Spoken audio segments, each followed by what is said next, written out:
투자진흥지구 땅 장사 논란을 빚고 있는 보광그룹이 투자도 제대로 하지 않은 것으로 드러났습니다. 당초 계획의 30%만 투자했고 대부분 분양 수익금으로 충당했습니다. 제주에서 개막한 전기차 엑스포에 국내외 전기자동차 업체들이 총출동했습니다. 제주가 전기차 업체의 각축장이 되고 있습니다. 겨울잠을 자던 동물도 깨어난다는 경칩을 맞아 봄꽃이 만발했습니다. 꽃샘 추위가 물러가면서 주말에는 포근한 날씨를 보이겠습니다.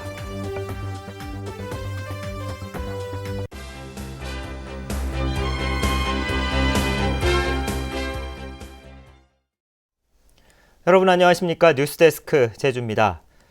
투자진흥지구라며 국공유지를 헐값에 사들인 뒤 중국 자본에 되팔아 논란을 빚고 있는 보광그룹.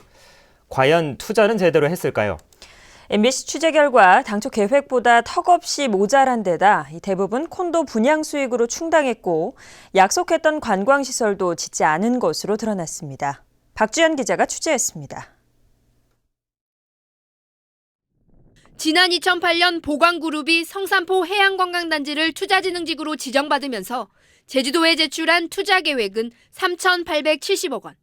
하지만 지금까지 실제로 투자된 금액은 1,300억 원으로 계획의 3분의 1에 그쳤습니다. 게다가 투자 금액 가운데 차입금과 분양 수익을 뺀 순수한 자기 자본은 300억 원에 불과합니다. 국내 경기 불황에 따라서 시장 환경 침체로 인해서 계획대로 사업이 좀 진행되지 못한 점이 있었습니다. 그래서 좀 어려운 점을 많이 겪었었습니다. 이런 가운데 최근 보광은 투자 금액을 당초 계획보다 600억 원 줄이고 앞으로도 80%는 콘도 분양 수익으로 충당하겠다는 변경 계획안을 제출했습니다. 돈이 되는 어떤 콘도라든가 이런 것들을 지어서 계속적으로 팔면서 자본을 끌어들이고 이렇게 사업을 하겠다는 것은 한마디로 부동산 투자 회사로서의 그 면목을 그대로 보여준 것이다.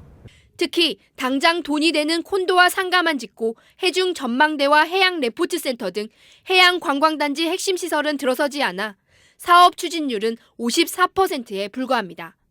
이런데도 2011년 이후부터 사업 기간을 계속 연장하면서 투자진흥지구는 그대로 유지돼 지금까지 74억 원의 세금을 감면받았습니다.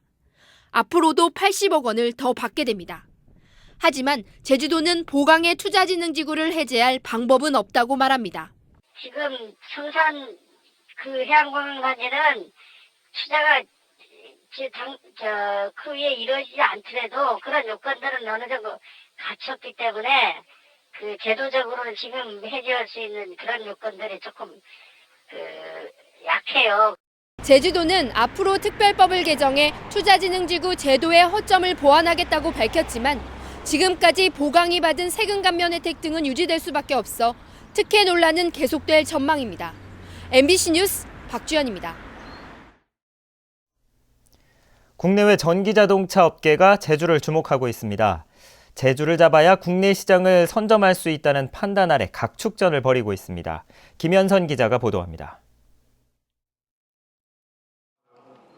세계에서 가장 많이 팔린 전기차인 일본 닛산의 리프입니다. 올해는 충전시설과 할인 혜택을 늘려 지난해보다 10배나 많은 150대를 제주에서 판매한다는 계획입니다.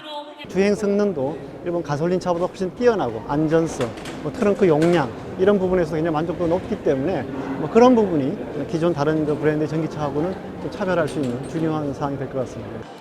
올해 국내 시장에 전기차 1000대를 판매하겠다고 선언한 르노 삼성은 전기 택시를 내놓았습니다. 제주에 배터리 수리센터도 세워 전기 택시 대중화의 원년으로 삼겠다는 계획입니다.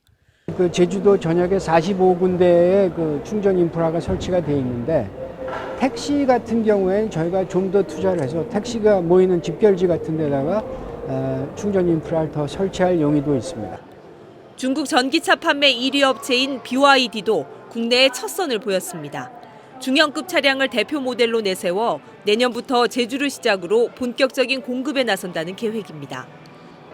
올해로 두 번째를 맞은 국제 전기자동차 엑스포에 참여한 전기차 업체는 지난해보다 2배나 많은 73곳. 오는 15일까지 열흘 동안 세계적인 전기차 전문가와 지도자들도 제주에 모여 전기차 산업의 현재와 미래에 대한 다양한 의제들을 논의합니다. 올해 정부에서 보급할 전기차는 모두 3,000여 대, 이 가운데 절반가량인 1,500여 대가 제주에 보급될 예정이어서 전기차 업계의 한판 승부가 제주에서 펼쳐질 전망입니다. MBC 뉴스 김현선입니다. 제주 지역에 오는 2017년까지 전기자동차 유료 충전기 3,750기가 설치됩니다. 산업통상자원부와 제주도, 한전과 현대기아차 등은 오늘 이 같은 내용의 업무 협약을 맺고 오는 5월쯤 유료 충전 서비스를 맡을 특수 법인을 설립하기로 했습니다.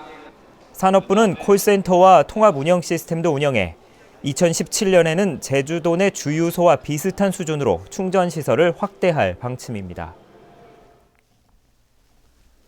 얼어붙었던 대동강물이 녹고 개구리가 깨어난다는 경칩입니다. 제주에서는 봄꽃들이 이른 꽃망울을 터뜨렸습니다. 권혁태 기자가 보도합니다. 초가지북 너머로 소담스레 피어난 목련꽃. 아직은 쌀쌀한 날씨지만 봉우리마다 하얀 꽃잎을 수줍게 드러냈습니다. 남쪽 섬에서 피어난 때이른 꽃소식은 관광객들의 눈길을 사로잡습니다. 서울보다 봄이 훨씬 빨라서 기분이 좀 좋은 것 같아요. 꽃을 먼저 봐서. 서울에는 아직 꽃이 하나도 안 폈거든요. 제주도는 꽃이 일찍 피고 귤도 많이 나와 있고 그래서 되게 봄을 먼저 맞는 것 같아서 기분이 되게 좋아요. 화려하게 피어난 매화는 잔잔하게 흐르는 강물 위를 꽃빛으로 수놓습니다. 봄꽃과 함께 시원스레 떨어지는 폭포. 순간을 영원히 기억하려는 사람들은 카메라에 풍경을 담기 바쁩니다. 봄도 되고 해서 오랜만에 같이 가족끼리 왔는데요. 그래도 이것저것 감귤도 보고 꽃도 보고 해서 기분 좋게 여행하고 있습니다. 남쪽에서 불어오는 따뜻한 바람이 조금씩 우리 주변의 풍경들을 변화시키고 있는 요즘. 기승을 부리는 꽃샘추위 속에서도 활짝 피어난 봄꽃들이 계절의 변화를 알리고 있습니다. MBC 뉴스 권혁태입니다.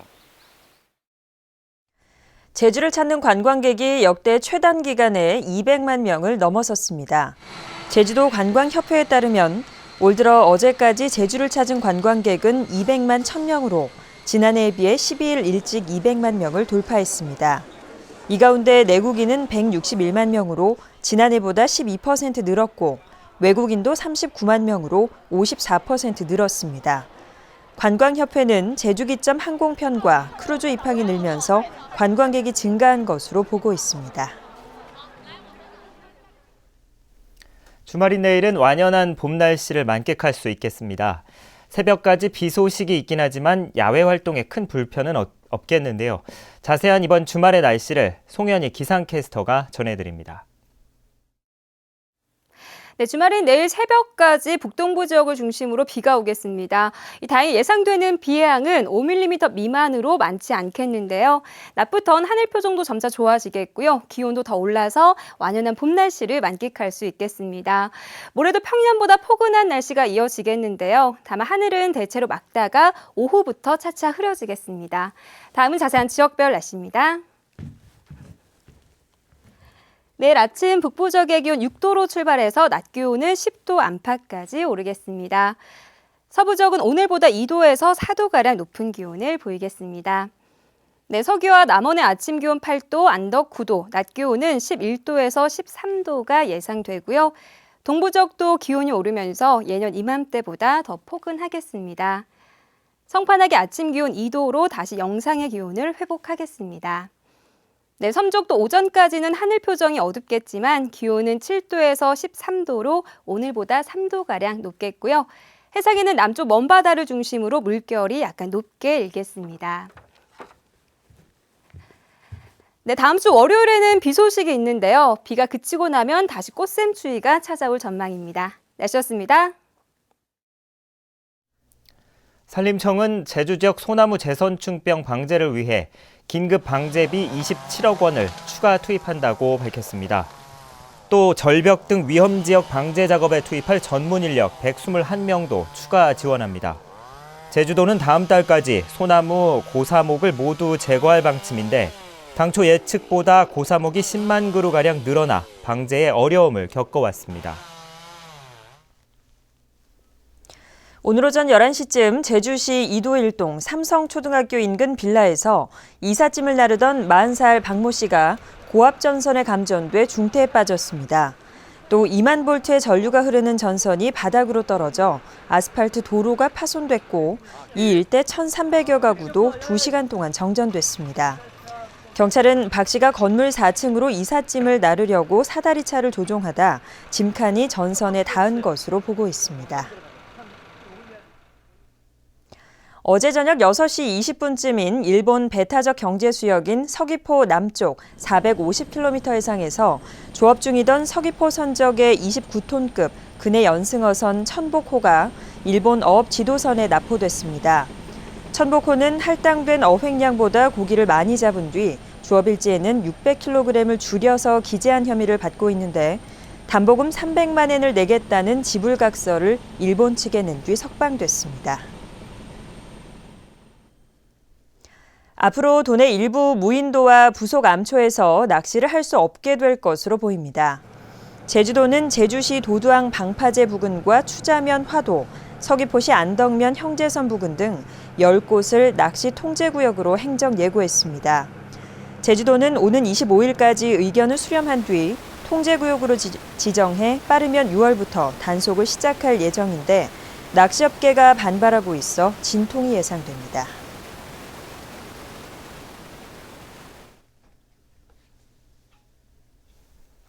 뉴스데스크 제주였습니다. 편안한 주말 보내십시오. 고맙습니다.